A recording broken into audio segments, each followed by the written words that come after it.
What is good, everybody? Welcome to another Gold Standard podcast. I'm Rob Stats Guerrera here with a very special guest from the Bay Area News Group, Cam Inman. Cam, thanks for a few minutes. Thanks, Rob. How you doing? I'm doing great. We're going to talk about your book that's coming out in September. The Franchise is a curated history of the San Francisco 49ers. I'm very excited for it. But I have to ask you, this is a team that has been written about quite a bit given their glorious history. So tell people what is different about this book. I write about all the Super Bowls they won in the 25 years I've covered them. So no, I'm just kidding. That's mean. I know, but you know what? But you bring up a good point about all the books, because I like the last couple of days I've been cleaning out the home office, and I have probably about 30 49er books, and I'm like, there's so many books out there, right? And every year I often would get approached to do a book, and I'm like, well, what's going to make it different? Because they haven't won a Super Bowl in 30 years. So what this is, it's essentially a lot of what I've compiled over my 25 years covering the team of either interviews with the likes of Bill Walsh or Joe Montana, like one-on-one interviews back in the day, or else like more up-to-date stuff. Because I talked to a lot of guys on this year's team. The forwards for the book are Frank Gore and George Kittle. So that was really kind of cool to get each of their perspectives on being a 49er. I mean, these are the two of the most iconic guys right now with the franchise. So it's really cool. They're very they express their gratitude towards the organization and what it means to be a Niner. So that's kind of cool. But then, so my book kind of weaves through basically everything you need to know about the 49ers, especially from my perspective. And it was a fun project to write during the year. So it wasn't contingent on whether they would win the Super Bowl or not. But there is a chapter on the Super Bowl and a couple chapters on players involved in it.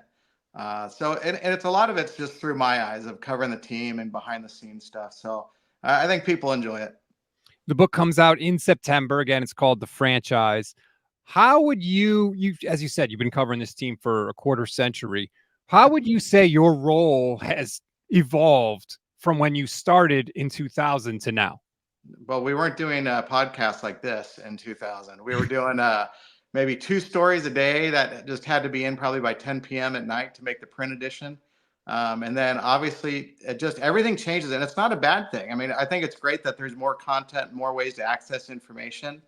And I think one way I've just stayed in the business this long is you learn to adapt, and you read the room to see what people want to know, and they want to know and how they get that information. You know, when I started my Instagram, that was probably when Harbaugh was getting going, like in 2011, 2012, because I had daughters that were teenagers or early teenagers. And I said, oh, what should I be doing? They're like, oh, hop on this. And so that's been a fun way for me to communicate with fans is through my Instagram. But then, so nowadays, if you're covering the team, there's all sorts of different ways you can do it. And I think that's the cool thing about the 49er beat is everybody has their own strengths. Some people are great feature writers. Some people are great reporters. Some people are simply content producers. And some people have podcasts. And it's a really neat dynamic because I think that gives everybody that's a 49er fan ways to access information. And I think fans have a bigger voice more than ever now where they can kind of express their frustration. It's not like you're going to the bar or the barber shop to talk about sports. Everything online is there for you. And every summer I go down and teach a journalism workshop to high school students down at Cal Poly. And my message to them is you don't have to like get your foot in the door anymore. You have control of the doorknob. You can do whatever you want to do. Now, it's all a matter of, you know, what are you trying to accomplish? Are you trying to be a reporter? Are you just trying to be a forum for people to talk, for fans to gravitate to? The line's been blurred a little bit over the last few years, and that's not. And I think it's fine. I think it's great that everybody has a hustle and is doing ways to get the information out there. And I just think people need to understand that it's sports, right? We're not like solving the world problems here. This is. Everybody's here to enjoy a football team and to find out the more they can. And there's a lot of different avenues. I mean, sports gambling is going to overtake everything in the next few years. I mean, once California joins the parade, it's just so much of our discussion here. Everybody's going to be like, well, what's the point spread like for this week? What are the odds Purdy's going to throw for 100 yards in the first quarter? All that's going to be taken over. And so the cool, fun stories about the offensive lineman who transferred 3 schools before he became an NFL star, that's never going to see the light of day. But that's just what the audience craves. So that's one way everything's changed. And I don't want to put you in the position where you have to speak for the entire beat, but I guess I'm going to do that with Oh, this I can do that. Sure. Do you think it's seen as the 49ers beat as a collective unit talking to players and coaches and things like that? Or is it Cam Inman serving Cam Inman and, Matt Mayokos? Like, is it much more individualized, or do you guys see it as like a group effort? Oh, no, it's not. Well, that's a really good question, because we all are competitors, right? We're all trying to find. I also think of it. I kind of serve my own creativity of like what interests me that maybe interests a fan. Like, what's the pertinent news that we're chasing here? I'm not looking for the quick hot take. But when you're in a group press conference setting, there is kind of a harmonic balance that's needed, where it's not one person trying to overtake or outshout somebody else. We're all trying to get to the same answers. So a lot of times you don't have to be the one asking questions, but at the same time, if you're just sitting back there and not doing anything and you're poaching other people's work, it's kind of like, well, what are you really doing here? I think there's, I mean, I've been doing this on, I've been a beat writer, been a columnist, so I've seen it from a lot of different perspectives. I don't hesitate to say that I think we have the best professional beat in the country of any sport, in terms of the personalities, the talent, the diversity. And I hear that from other reporters that come into and cover the 49ers. They just, and a lot of us have been doing it a long time. The Matts, myself, Eric Branch. We have other people that come along the last 10 years, Jennifer Lee Chan. There's so many people now that cover the 49ers. And I think it's great because it gives fans, you figure out what your flavor is that you like, and that way you can follow it. And so, we're in this business because it is a business. There is competition, but at the same time, a lot of us get along great. There's really no animosity. I can get along with anybody, and I don't have a problem with anybody that's on the beat. Oh, come on. You all hate Grant. We know it. No, I don't hate Grant. He has his own thing. Everybody has their own thing. So. No, I've actually heard a lot of good things about Grant from other people on the 49ers beat. I do a show with Grant every Wednesday. So if you said yes, I was going to clip it and play it for him immediately, because I would take great joy in wrecking his day. I think that it's difficult in a press conference setting, because I think to get the most interesting answers, you all sort of have to work together, because you get the most interesting answers from follow-ups, in my opinion. And sometimes in a press conference setting, it's hard to get those, because sometimes you may only get one question. So then you're depending on someone else in the group to ask the follow-up. And it's a really hard thing to do when, as you said, you all are kind of competing against one another. Yeah, but you can whoever you're talking to, you understand if you need to circle back and do that. It's just a matter of, are you belaboring a point? Like, there's only so much a guy's also going to say in a formal press conference setting. And that's why it was so important after COVID that we get back in the locker room, where we can go up and talk to guys one-on-one individually, maybe after the formal interview is over or not. Because in the locker room also, if there's a bunch of cameras around, then the guys are a little bit stiff and they don't want to explain everything. And so if you have like a different angle or an idea that you're doing, there's a respectful line among most players in the locker room where you can pull them aside and ask them further questions. And so that's where I think you get your reporting chops and your journalism kind of kicks in, where if you hear something, you can like go after something. Like last year I heard that one guy was going in to get an MRI on something, right? He wasn't supposed to say it out loud. I was respectful of the privacy. It was not going to change the nature of the game. We all suspected he had some injury. But there's a trust factor also that's gained. And I think that's important, that the players understand where you're coming from as a reporter, that you're not out to burn them or get them, but you need to provide fair and respectful and responsible reporting. And how do you learn that line or find that balance? Because, I mean, you just said a player getting an MRI, like, that's interesting news. I'm sure fans would be interested to know that. The gamblers that you mentioned, I'm sure would be interested. So there is value there. How do you find that line between, hey, this is something that people need to know and I need to put out there, versus, hey, maybe I'm better off not throwing that out there? Well, especially like I don't want to use that as the marquee example, but it's a fact that part of it's common sense. Part of it is reading the room, understanding just what benefits who. Like, what does it benefit? And one area where I really don't go into is players' personal lives. It's like, to me, there's no reason that we need to. If they want to talk about it, fine. Otherwise, it doesn't exist. Jimmy Garoppolo was the most reclusive superstar I think I may have ever covered in 25 years. Nobody knew what Jimmy did outside of the 49ers. And I was fine with that. It didn't matter to me. The vibe I got in that locker room, that he was very well liked. There were issues on the field where he wasn't perfect, but he didn't pretend that he was the perfect quarterback. He wanted to be one of the guys, right? And so I just kind of would watch how he played the quarterback position. And he wanted to keep his life private off the field after this one infamous date, which was really strange, which I still think was a strange joke, prank that was played on him. But for the most part, when you're reporting, you're talking about what's the line. I think the line is pretty clear when you're around these guys day in and day out and understand what needs to be reported. Now, I will say, like we talked about how the industry's changed over the years. When I first started on the beat in 2000, Mariucci let us stay on the practice field as long as we wanted.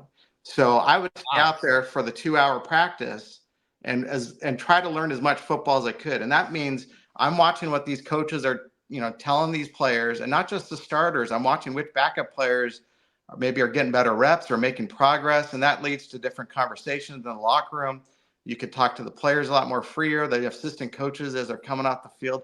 We had way more access. And then as the internet came aboard and and blogs and more people would get credentials, then the coaches all got paranoid. And I remember Harbaugh was one of the first that said, all right, we got to close these practices up and limit some access. And there was a big stink among the reporters saying, no, you shouldn't be doing this. This isn't the way it's been done here. And this franchise has won a lot of Super Bowls in the past, leaving it open. Well, that year or the year after, 30 of the 32 teams closed their practices. The only 2 teams that left it open for the media were the 2 teams that went to the Super Bowl. And I thought it was wonderfully ironic. But it's like, I get it. Everybody's so petrified of saying or letting something leak. And the 49ers have buttoned things up a lot too. Now their PR staff just won an award, but that doesn't mean they're saints and everything. It just means they've done their job on a national level well, where they're pretty well respected. And but at the same time, when you're only getting a couple players at a podium where you wish you were getting a lot more access, there's just other ways to do it. And the NFL as a whole is getting more petrified or paranoid. And that's going to be the case, especially with gambling coming into play.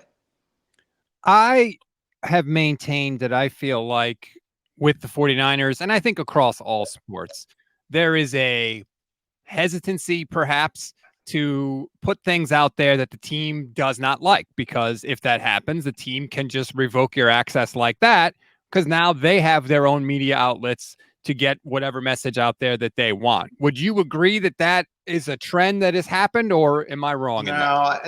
No, because I don't think that they're revoking access.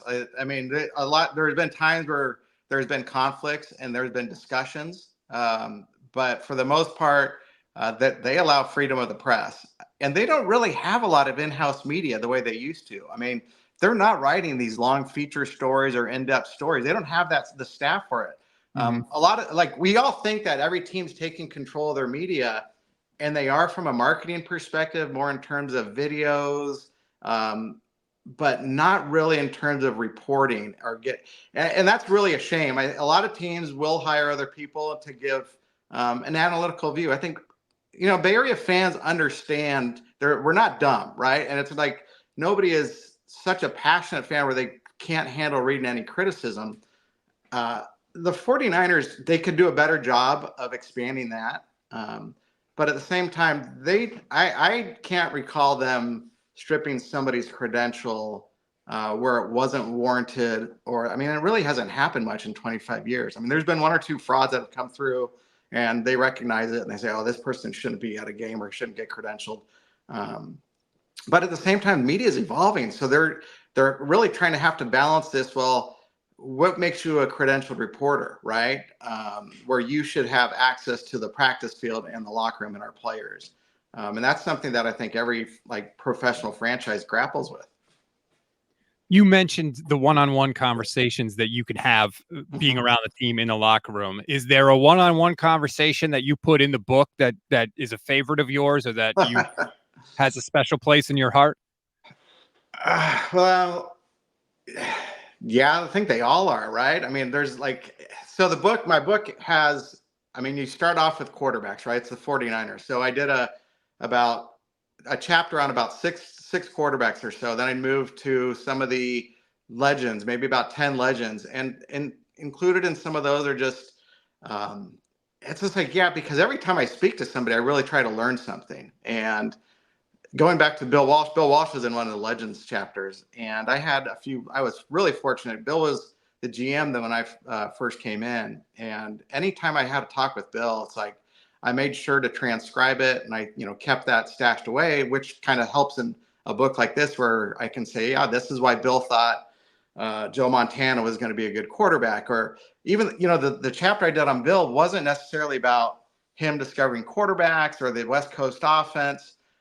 It was more this. I believe this chapter is dedicated more to what he did in terms of minority hiring, and what a pioneer he was for that. And so I had a chat with him about that, and there was like a couple really strong comments he made 20 years ago that really bring everything to light now too. So and then there's chapters on coaches, Super Bowls, free agents, drafts, and then stadiums. There's a lot of stuff in there, but the best one-on-one conversation, it's a really good question, because it's like, even the one that I did a couple separate one-on-ones just for the book. And when I talked about the 2019 Super Bowl loss, I talked one-on-one with Joe Staley, and it was pretty revealing in terms of the pain that Joe Staley went through during the Super Bowl week that he really hasn't discussed much. And it really put into light what, I mean, as painful as a Super Bowl loss it was, here's a guy that's lost 2 Super Bowls.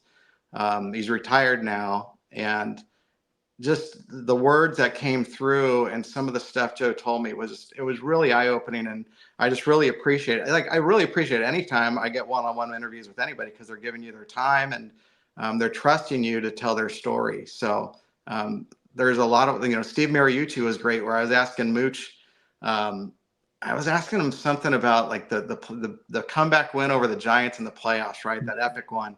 And he's like, Cam, he's like, that locker room was insane. He's like, there was partying everywhere. John York's hugging my wife. Everybody's going crazy. He's like, that's the last time Steve Mariucci was in the Candlestick Park locker room, because he got fired after the next game. Wow. And it's like, holy smokes, that didn't dawn on me. And it's just some, stuff like that comes through where I'm like, all right, that's kind of neat stuff that I can share. Everybody knows he got fired, but this is what the scene was like the last time he was at Candlestick Park.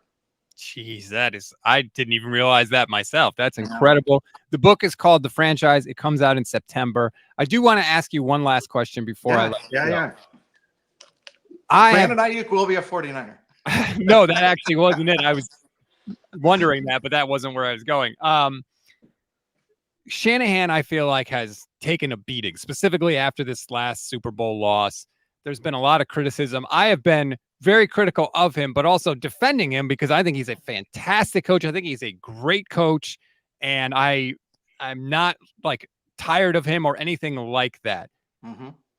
Where you've been around since 2000 covering the 49ers, where would you put this sort of Shanahan era in terms of other eras with this franchise? Because I think obviously it's not up there with the 80s, but I think it's pretty damn good. Oh, it's great. I mean, are you kidding me? Like, think about all the coaches that they just rotated through, all the quarterbacks that have come through. It's a place where a lot of stars have come, right, under Shanahan, and they've flourished, which makes more stars want to come and play for him. They've gone to conference championship games for the past 5 years. They're in a great heyday right now. It's just they need to get over the hump, and everybody understands that. And it's just like the whole quest for 6, and now it's a 30-year drought.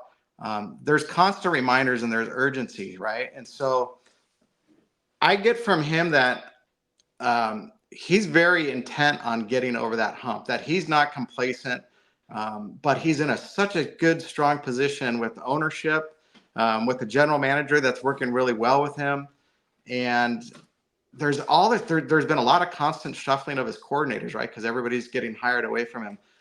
He is, without a doubt, the best head coach I've covered in 25 years.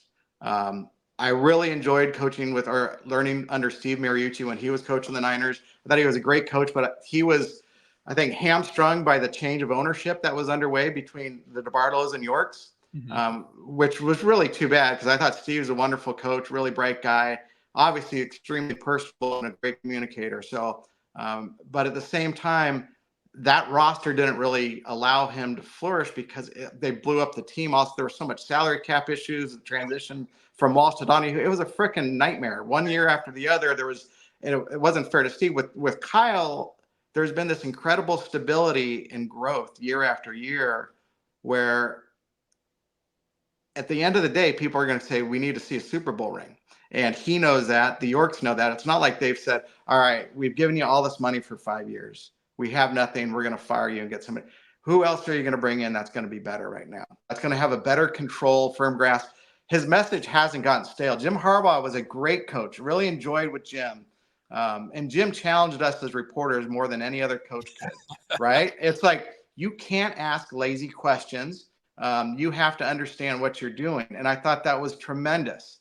And I thought his message was terrific at the time to turn around the franchise. You're coming out of a lockout. He revives Alex Smith's career. He gets Colin Kaepernick playing well, but he also had a fabulous defense, great coordinators with Fangio. And that was a lot of fun. And then you went through some really down years, which I think 49er fans have to look back on that and just say, holy smokes, like we went through Tom Sula and Chip Kelly, and then you go back to the Mike Nolan era, Dennis Erickson. Dennis Erickson was a hoot, but his whole regime got destroyed like the second year in when they I think seven of the seven offensive starters were, canned. Garcia and Owens left. And then the Harbaugh era was like all these guys retired, right? And it's just like, so right now they've maintained success for 5 years, right? And I don't see that window closing. If that's the big talk right now, because it's like, how are they going to be able to afford all these people? Well, right now the salary cap's going up. Your quarterback's going to get paid $50 million a year apparently now, as long as he stays healthy and gets through the year, hopefully, because I think he's a great quarterback. And then why would you cut ties with the coach? Shanahan's in this for another few years at least. And at what point do you say, hey, when are you got to win a Super Bowl? And fortunately, in my time covering the NFL, I got to know John Madden really well. And I live here in Pleasanton. John Madden did too. We both went to Cal Poly, Bay Area ties. And John Madden lost a lot of conference championship games before he won his first Super Bowl. And I believe his eighth, ninth year, 1976. Yeah. So, I mean, it took John a long time to get through, and he worked for Al Davis, right? Who was not the most patient man, but Al understood what a great coach he was. I think Jed York understands what a great coach Kyle Shanahan is. And now that Shanahan has a quarterback, there's stability at quarterback, and he trusts Brock Purdy more than any quarterback I've seen him with. And he's got so many weapons around him. They need to get that defense playing better. And I got some concerns about that, but you still have one of the best defensive players with Nick Bosa and Fred Warner. I mean, Fred can't get overlooked anymore because, Fred did such a great job last year. And he's going to have a harder job this year playing with a new linebacker next to him the first month or so. And I think he knows that. But at the same time, I always wonder if how much of the fatigue factor is going to come in because these guys have had deep playoff runs for so many years. And it's just like, oh my gosh, here they go again. So the way they approached the spring, where there weren't a lot of starters during this, I call it spring passing camp, because there's really nothing that they're doing all out, that they let those guys rest. That was very important. And so now it's just a matter of coming back in about 6 weeks and ramping it up. And then once they hit September, full throttle every single game, because I don't think people are expecting them to be as good as last year. I think they could be better, and I think that they should be better. They were awesome last year. They kicked the hell out of everybody. Right. I know I said that was the last question, but now that's okay. I got time. Yeah.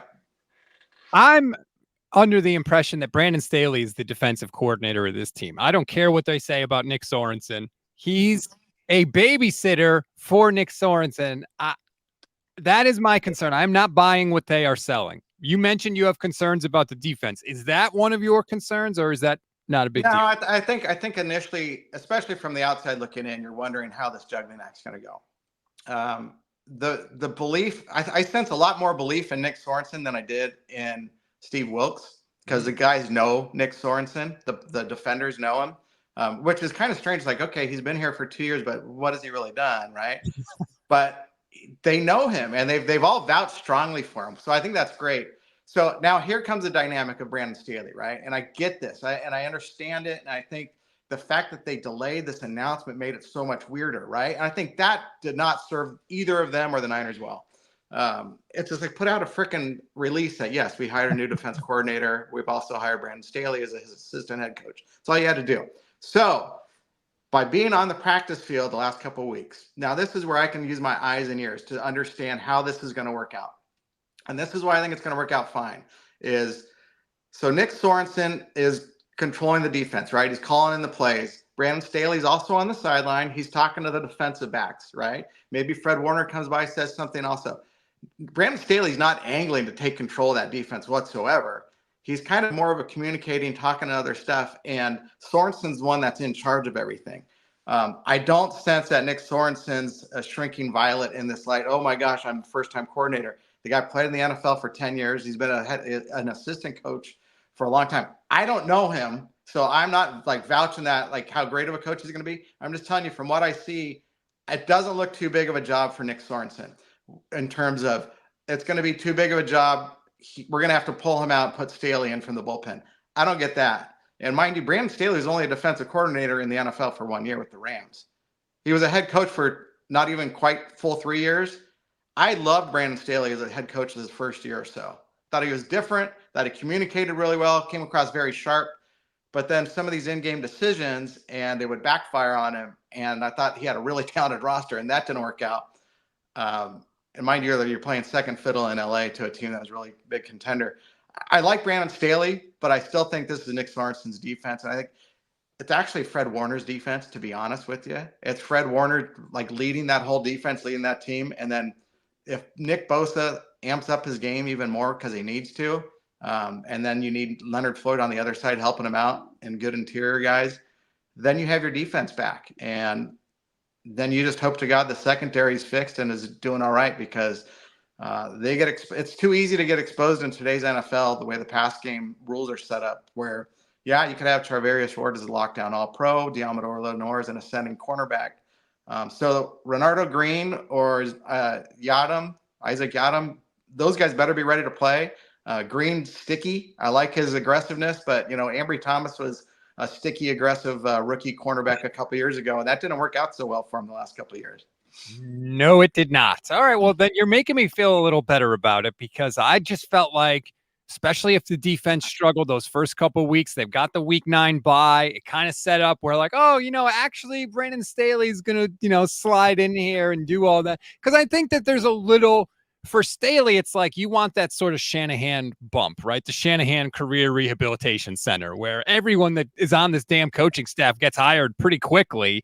And I'm cynical, I guess you could say. And so that's how. But you know what? But what he's done though is he's taken first-time coordinators, right? With Saleh and Ryans, those guys got the bump.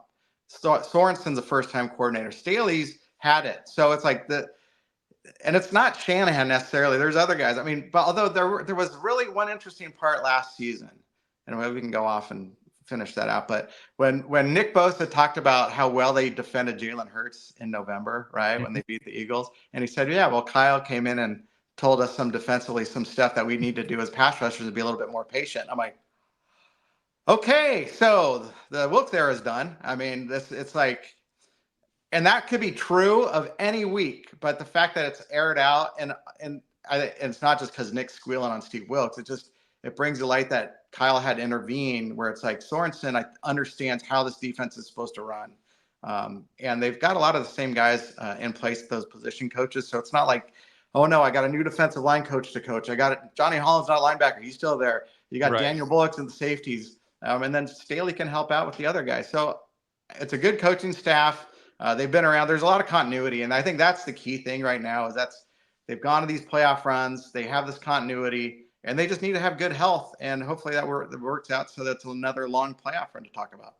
Yeah, I think that Kyle would prefer to have to not be involved with the defense. I think he would rather just, let his defensive coaches handle it, because the rumor that kept circulating was that Kyle was heavily involved in the defensive game plan for the Super Bowl, which, look, I mean, you should be as a head coach, but, maybe more so than he was involved at other points throughout the year. Well, the Super Bowl had so many issues. You could pick apart every single person play in that Super Bowl, and there were things that went wrong. And it was unlike the Super Bowl from a few years earlier where they had the big lead. This one, they just didn't get up enough points, and then the defense ran out of gas at the end. You just gave Mahomes a chance, and that's all he needed. So, yeah. Maybe don't take the ball first in overtime, Kyle. But you know what? But the defense looked gas, man. Mahomes would have gone right down and got a touchdown on those guys right away. I agree. But so and if the analytics guys say it's not that huge of a disadvantage or an advantage, then whatever. It is weird. But I just thought it was strange that we're playing for the third possession field goal. And it's a strange way to think about it. So it's never going to get to a third possession, because even if the Niners scored a touchdown, I bet you all the money in my pockets that if the Chiefs go down and score, which I agree, I think they would have, Andy's going for 2, because he's going to say, I'm putting the Super Bowl in the hands of 15, and I'm not giving Kyle Shanahan the ball ever again. Probably, but I also go back to the 4th down where Mahomes got past Bosa, and I said that the Super Bowl was there. It was seconds away. All you had to do was one stop, and that was it. And then once he got past then it was done. It was all right, they're just going to run down the field. I think everybody on defense felt that. That was just terrible. I'm ready to be hurt again, though, Cam. I am. I'm pumped for training camp. Let's go. I'm ready to be hurt one more time. But think about the alternative. It could be a lot more fun. This could be a epic season where they just dominate. It's going to be hard, but pieces are in place. And I'm not really freaking out about Aiyuk, because I think that, not that I would freak out about somebody's contractual life anyhow. He's going to get paid, but they have leverage. So does he, in terms of maybe down the road. But right now, it's all in the Niners' hands, and I would expect something to get done once you get to training camp like it has in the past. And if not, they got backup plans, and we'll see how it goes. Well, if they get it done, then you'll have to write another book or add a chapter. Right? Yes. The franchise, you can get it, I assume, Amazon, everywhere books are sold in September. Yeah, it's supposed to come out September 24th, the official release date, but you can pre-order now on Amazon, Barnes & Noble, other stuff. Triumph Books is the publisher. So they have the site. It's on my Instagram bio. I think you can find the link there and on Twitter. But it could be out in August. So it should be out before the season. You can get your hands on it. So I'll be doing a bunch of signings around the Bay as the season gets going. And thanks for the time. I appreciate it. Good talk. No, thanks for having me. Go check out the book, everybody, and hope we can do it again soon, Cam. Okay, appreciate it. Thanks, Rob.